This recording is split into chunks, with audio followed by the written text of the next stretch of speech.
Welcome back to another bat making video. In today's video we are going to be making two fungo bats for a buddy of mine. The first thing we do is we get some billets. I got these online. They're fairly light and they're long enough to make fungos out of. Then I use this little guide here to mark the center of each billet of each end. And then I apply a little bit of wax just because I have a dead tailstock on my lathe. That means it does not spin, so using a little bit of wax helps lubricate that end so I don't burn as bad. But then we put it on the lathe and we start turning. As you can see, it's a little off center. That's just all wood once you put it on. It's not going to be perfectly center, so I just kind of clean it up a little bit before we get going. And now that we have it down a little bit, it is time to get this thing laid out. So all I do is I mark the ends there. Those two lines are for the end and the knob. So I make my knobs 3/4 of an inch wide. And then I mark out the other end there. So I am pushing the limits of what my lathe can handle and this billet. Then it's time to start cutting. So I use this parting tool to kind of cut the ends of the bat. That way I don't accidentally screw those up later.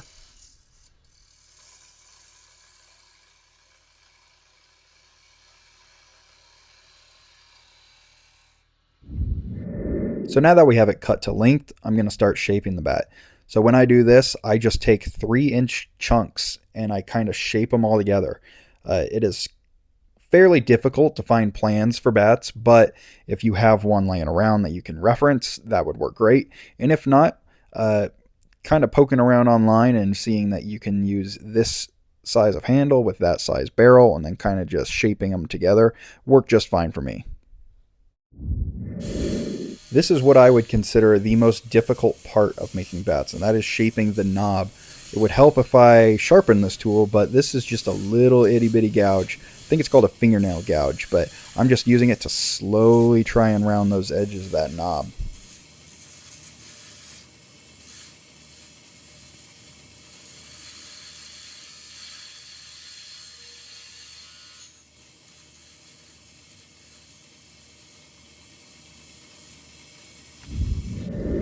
And now that the first bat is done, I'm going to go ahead and get the second one on there. So I already marked out center on both ends, just like I did the other one, and we got it mounted up. And just like the other one, we are going to start by kind of shaving off a little bit of the material to just kind of make it more even. And here we are cutting it to size lengthwise. And then we start marking out our sections and cutting to depth and blending them together. This process really is a lot of fun, so if you are interested in doing this, I would highly recommend trying it out. I got all of my machinery and my tools and all of that on Facebook Marketplace, and I got it pretty cheap, so if you are thinking about getting into it, maybe check Facebook. So if you made it this far in the video, I suppose you are liking it. So if you don't mind leaving a like, I would really appreciate it. It would help me a ton. And with that being said, maybe leave a comment telling me what kind of bat you like. What colors do you like on bats? I personally like black bats, natural bats. Let me know what you think.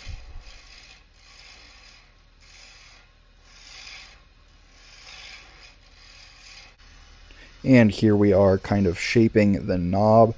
Again, this is the most difficult part, but take your time. And then here I am shaping the end. And then we are ready for our first round of paint. We are just going to go halfway up the barrel with that blue paint to start out.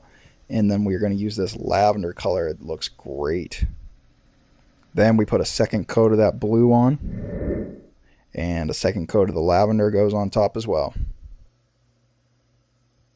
And I decided to do a two-tone blue for this bat, so I used a darker blue on the handle, and then we add a white logo to kind of finish the look. Then we put an orange logo on this lavender bat. I think the orange pops really well. The camera does it no justice, but that's all right. Then we put on some finish. This is just some poly in a can. It's real cheap, easy to spray on, and we chop off the ends.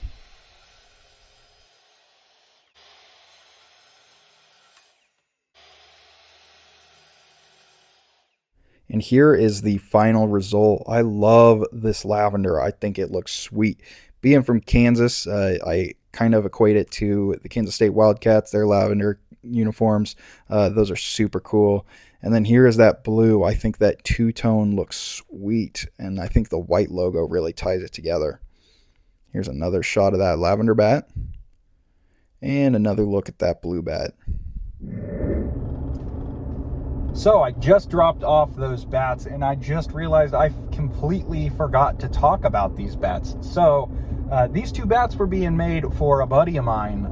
He coaches here in Kansas, and he coaches two teams. He's got a high school team he coaches, which is blue, so that blue tone bat was for his high school team. And then he coaches a summer team, which is orange and purple. So we thought the lavender bat with the orange logo would look really sweet. And I think both of those bats turned out super cool. I think that the fade into the blues looks super smooth. I think it looks great. I think that lavender color really pops in person. I know on camera it doesn't quite look right, but it does look really cool in person. Both of these bats we made 36 inches long, so they're a little bit long, but for a fungo that's pretty normal. Fungos usually range somewhere in between 34 to 37 inches depending on how long you want to make them, but he wanted something that he could hit fly balls easier with, and that is generally the longer bats are going to be better for that. Both of these bats were maple, so the last batch of fungos that I did were poplar wood, but these were made out of maple.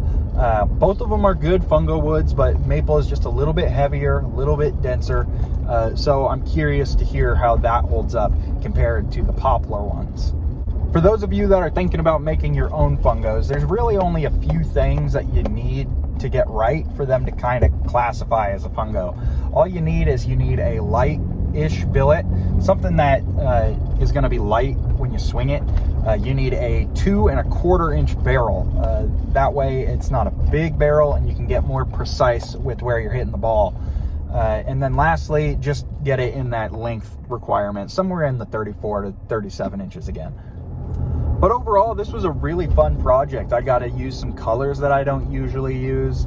It made for a little bit of variation in these videos, breaking up the colors a little bit. But if you made it this far in the video, thank you so much for watching. I am super appreciative of everyone that watches my videos. If you did enjoy the video, consider subscribing, maybe leave a like, maybe comment. But thank you so much for watching, and we'll see you in the next one.